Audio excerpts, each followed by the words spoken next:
Just before the break, we were diving into the free agency conversation around Klay Thompson, who is expected to be leaving the Warriors, and there are a couple different ways that this could play out. Now, contract negotiations are at a point between the two of them where he wants more guaranteed money over the number of years that the Warriors are not willing to pay. They are bumping up against the second luxury tax threshold as things currently are, and because of that, the Warriors feel like they need to make changes, and that will not be possible if they bring back Klay Thompson at the number that he is asking for. So there are a couple different ways that this could play out. I expect that it's going to be Klay Thompson just walking on his own. Now, the Warriors said that they would be willing to try and help facilitate a sign and trade if that's necessary to get him to where he needs to go. But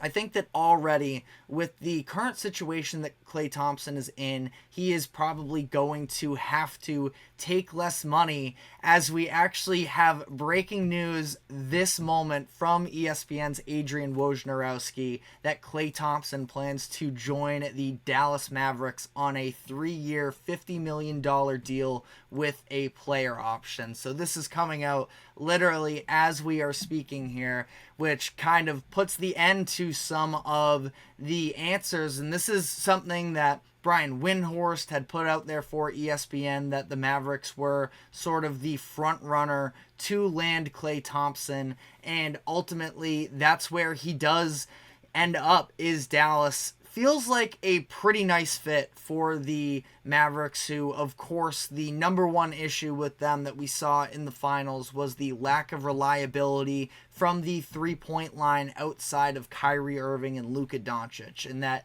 these two were trying to create a ton of opportunities for their teammates, and more times than not, especially throughout their run in the Western Conference, they were able to do so, and specifically they were able to open up a lot of looks for PJ Washington, Josh Green, and others in the corner.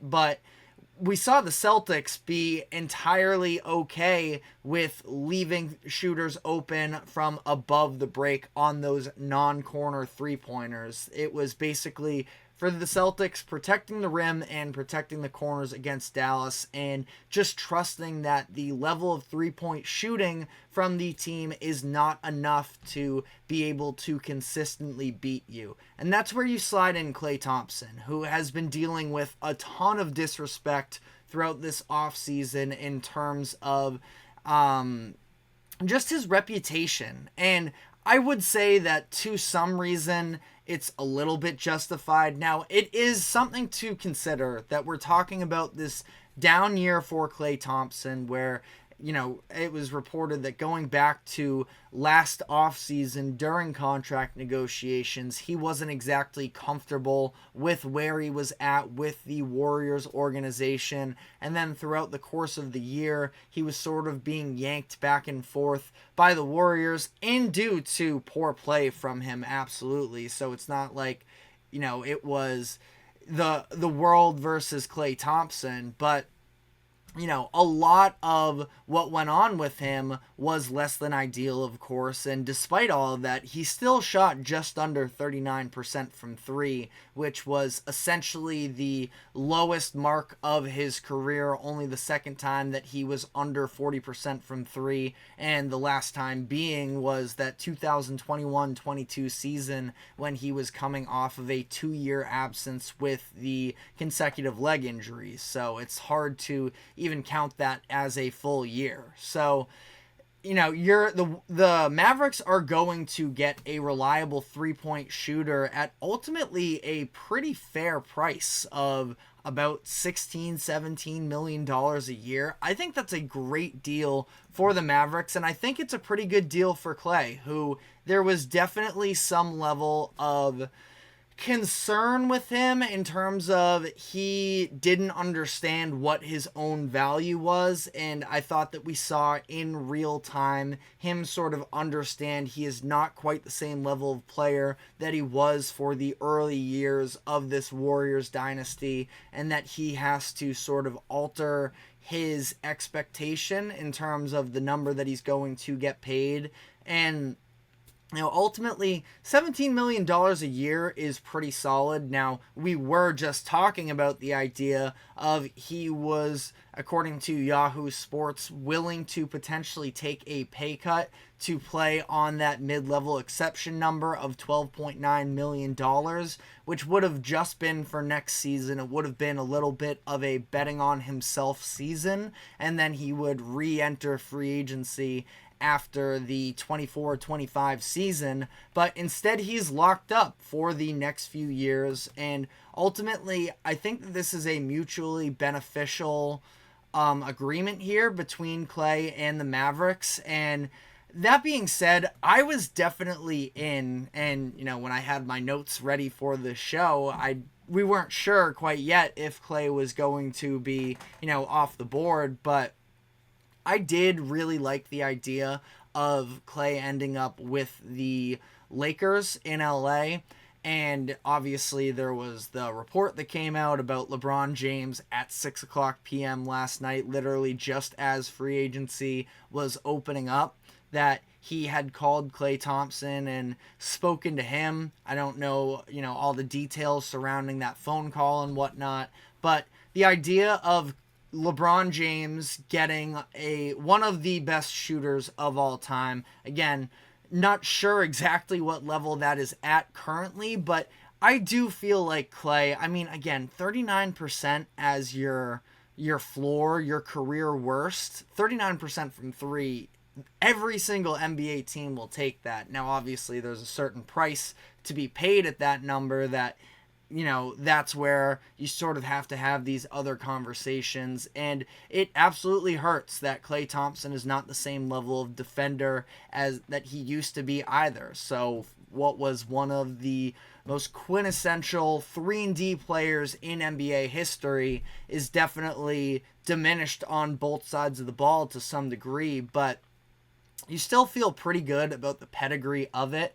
And I don't know. Again, I think that mentally Klay just wasn't necessarily all there last year in Golden State. We saw the Warriors give this long-term contract to Draymond Green, who has been acting out for years and doesn't necessarily have that same quantifiable offensive skill set that Klay does.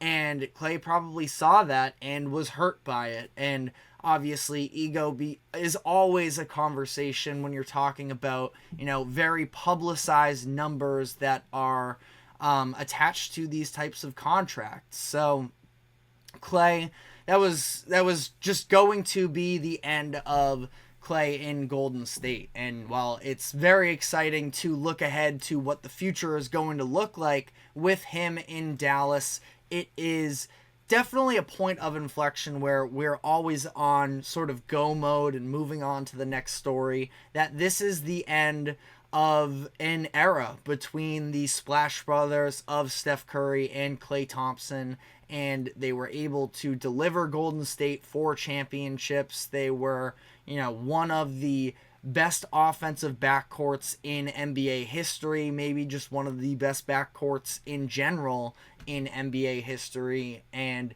it is gonna be weird to see him next season playing on a different team. I'm sure that first game of the Mavericks versus the Warriors is going to be a primetime game and is going to be, the matchup that has the most eyes on it for whatever night that does take place. But, it's I wouldn't say sad necessarily, because especially when you're talking about this Warriors dynasty, they weren't exactly the America's team by any means. Obviously, they became the villains for a number of those years when that